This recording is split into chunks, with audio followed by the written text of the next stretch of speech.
US President Joe Biden has vowed to support Israel and is warning against countries interfering in Israel. Let me say this as clearly as I can. This is not a moment for any party hostile to Israel to exploit these attacks to seek advantage.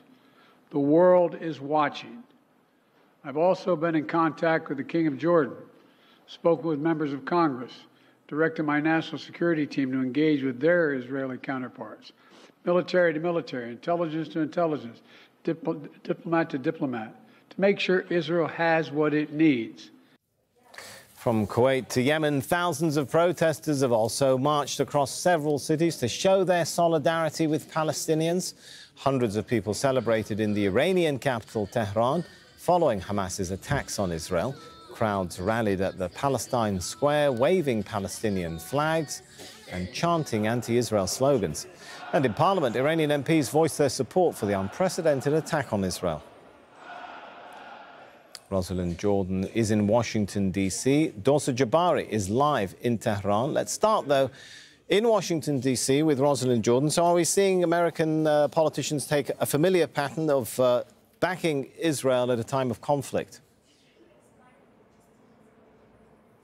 That is correct. You have not seen any overt criticism of Israel in this situation. If anything, you have seen full-throated support, not just from the Biden administration, but also from members of Congress, whether Republican or Democratic. This is perhaps one of the few issues in latter-day Washington where politicians of both political parties agree that the U.S.'s national security is very much tied to that of Israel, and that there is a commitment to ensuring that Israel does what it needs to do and that it has what it needs in order to protect its citizens. Now, there is a growing sentiment that the treatment of Palestinians, both in the occupied West Bank as well as in Gaza, needs to be dealt with, that Israel needs to be held accountable for it. But you don't hear as much about that as you do about the need and the right of Israel to protect itself, and that is according to politicians from both political parties. All right, Rosiland, stay with us for a second, because what we're going to try and do here now, Jazeera, is show you, as always, all sides of this conflict and story. And Dorsa Jabbari is joining us from Tehran, having listened in as Rosiland was explaining to us the perspective there emerging from the body politic in Washington, D.C. It's a very different narrative and perspective in Tehran. Right, Dorsa?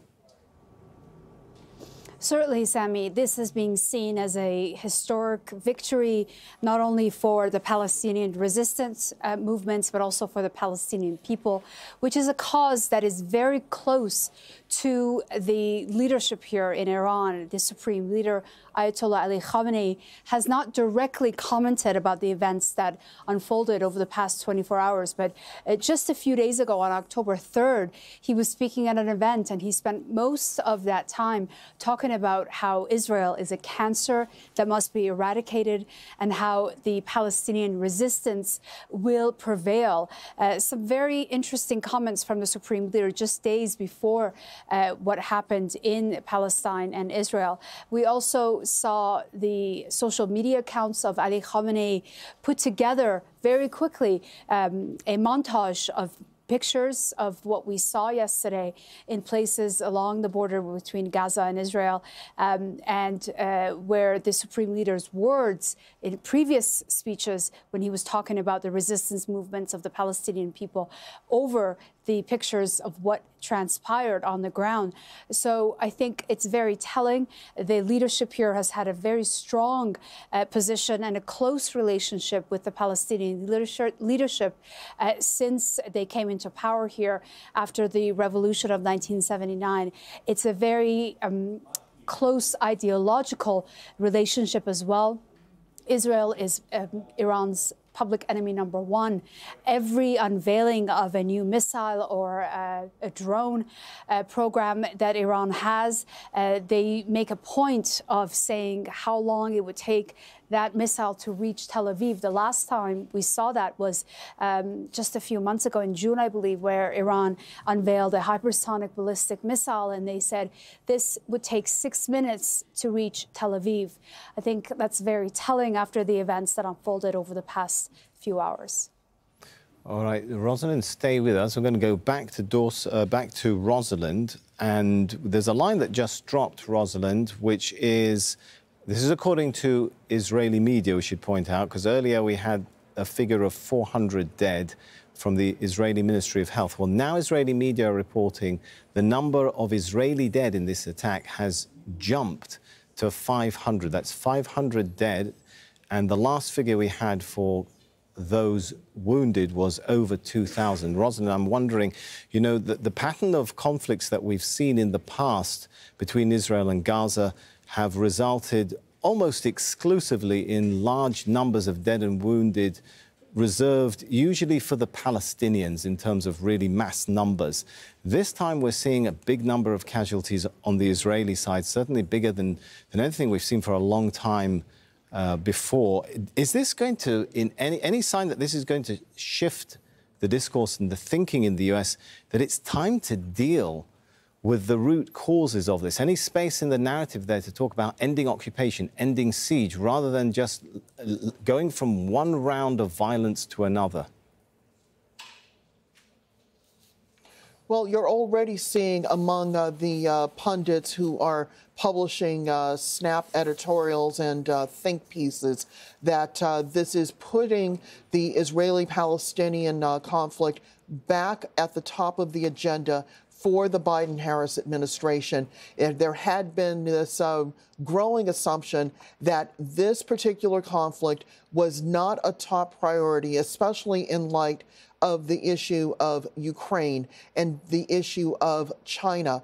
But certainly, given that this has now come back into the public discourse, political analysts, regional strategists are now saying that the U.S. needs to bring its good offices to bear and to try to deal with this question once and for all. In fact, there had been this suggestion that perhaps it was setting aside, setting this aside as a priority because it was trying to build on something that had been started by the Trump administration, the Abraham Accords, trying to build political alliances and political recognition between Israel and more of its Arab neighbors. And this was certainly something that many people were expecting could be coming to fruition if Saudi Arabia and Israel were to agree in the coming months to recognize each other officially and to open diplomatic relations. Well, that was now becoming much more complicated because the Saudis had been one of the advocates for the Palestinian people, and there was a growing thought that the Saudis essentially were setting aside that advocacy role in order to build this diplomatic relationship. Well, now, how do you marry the two? There's no one resolution or one agreement here in Washington on how this can be settled. I would imagine that this would lead to many discussions, particularly given that the United Nations Security Council is meeting later on Sunday to talk about the crisis at hand.